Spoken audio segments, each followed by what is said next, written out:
So without further ado, we're going to talk about our first story. And I'm not going to waste any time. Oops. That little guy is left over from E3. You guys remember him from E3? I do. Let's tell him to go home because this is not his stage. This is not where he's supposed to perform. But I'm going to talk about E3 a little bit. And E3, we had fun last week, guys, and I streamed the majority of the time during the initial press conferences and some of the initial news. And if you haven't already, go ahead and check out my videos that I did. I did a couple of, I did a video basically giving my thoughts on the big three, Sony, Nintendo, Microsoft, and I did a thought video on Minecraft for 360. I did a video on, I think, Nintendo's use of other footage and, you know, a couple little videos. And you guys may find, I guess this is a good time to talk about this. This Game Chat with Bwana is going to be broken up a little bit different. Those of you who watch me live, you're not going to see anything different. But those of you who watch me on YouTube or in other places, you may be a little bit disjointed because I'm going to break these out in segments and post them as separate videos. So you guys can consume the content, you know, a little bit at a time. But we're going to talk about what multiplayerblogmtv.com has to say about the best of E3, the top 10 games from the show. And, you know, I looked at this list and I did the proverbial Bwana head shake.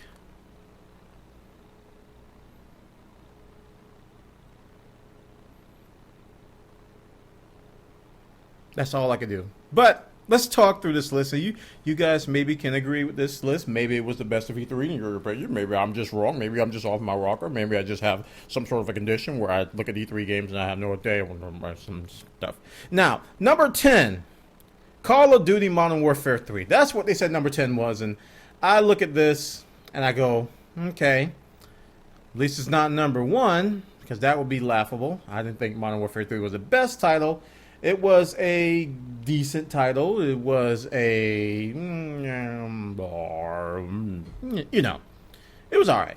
So this article says they weren't too keen on the first demonstration during pre-E3, but they were a little bit impressed with the campaign and all that some such. So, okay, get a pass for that one. Saints Row the Third. Can't say I was impressed with what I saw with that. Those of you into Saints Row probably disagree with me. I'm not into Saints Row.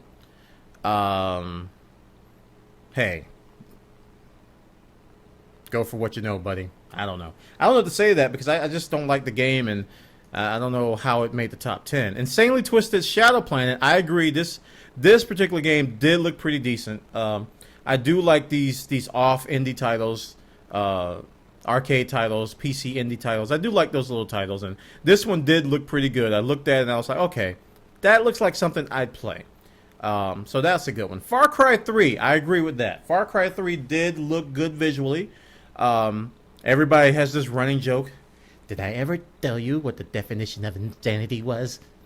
You know, it's a line from the trailer. And it's been a running joke since E3. But the visuals look pretty good. Those of you into Far Cry, I kind of can dig Far Cry. I've watched people play it. I haven't played it myself personally. But Far Cry 3 did look good. Wii U Me Chase. Okay, only thing I saw with this was what was presented in the keynote at Nintendo. I didn't have hands-on. But these guys who were there felt that this hide-and-seek, giant hide-and-seek, which utilized the Wii U remote and the other controllers, was actually pretty good. Looked like a good mini game.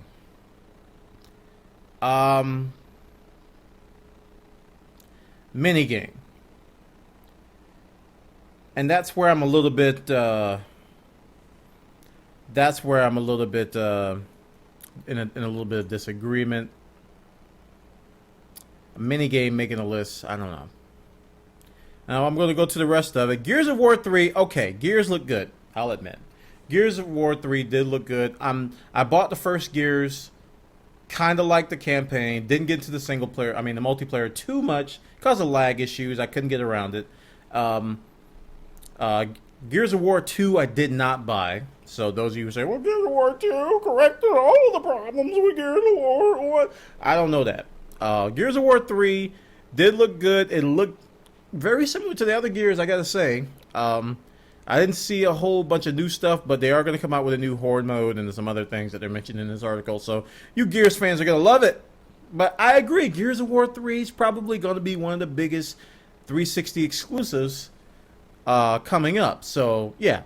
I mean, it's got a lot of fan base. It's got a lot of hype. It's got great technology, the Unreal technology, Unreal Engine. So, yeah. I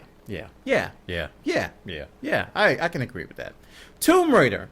Tomb Raider did impress me. Is it in the top 10? I don't know. It'd probably be at the bottom of the top 10. Looks like they're going the way of the quick time effect. Typical Lara Crofty, mechanics. If you played Uncharted, I mean, that's, kind of typical Tomb Raider mechanics. I mean, I think that's where Uncharted got a lot of its inspiration from, is Tomb Raider. It looked good. It did. I mean, it looked intense. It looked like a very intense movie. And being a fan of Uncharted 2, I'm kind of digging that formula now. A lot of you don't like quick time effect games. I don't care. I do. They're fun to me, fun to play. I can play them over and over again without losing replayability. And, it looked good. I don't know if it's in the top 5. I would put it maybe in the top 10. Batman Arkham City. Yeah. Okay. This one I agree with. This one's probably in the top 5. Skyrim, Elder Scrolls 4 Skyrim looked decent from what I saw. Okay, I think this one's going to be fueled by reputation more than anything. Because what I saw from Elder Scrolls 5 Skyrim did not impress me that much.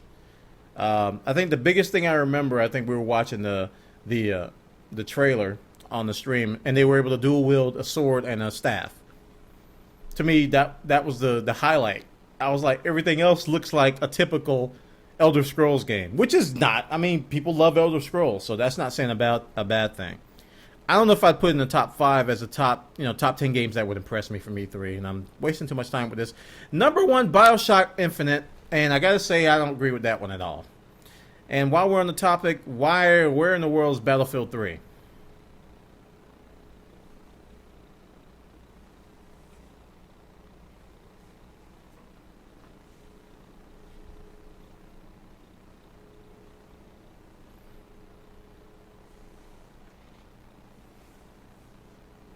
Anybody see Battlefield 3 anywhere? I don't see Battlefield 3 anywhere. Yes. BioShock Infinite, I gotta say, guys, it looked like an arcade title. I saw the trailer. I was like, and they had the girl. I was like, is this BioShock? The art style kind of put me off a little bit. I really didn't recognize it. Even though I'm a big fan of BioShock, even though I'm going to probably buy this twice, it didn't impress me at E3. It's probably going to be a great game. It just didn't impress me at E3. So, these guys may have seen something and they probably did play it. So I can only go by what I saw, what I experienced in the trailers, what I saw in the videos. But it didn't impress me. I was like, man, the art style looks kind of weird. But I would at least put Battlefield 3 somewhere in the top 5. You guys know. I love what I saw with Battlefield 3. We're going to talk a little bit more about Battlefield 3 tonight. And check this out. This is over on multiplayerblog.mtv.com. They got the details.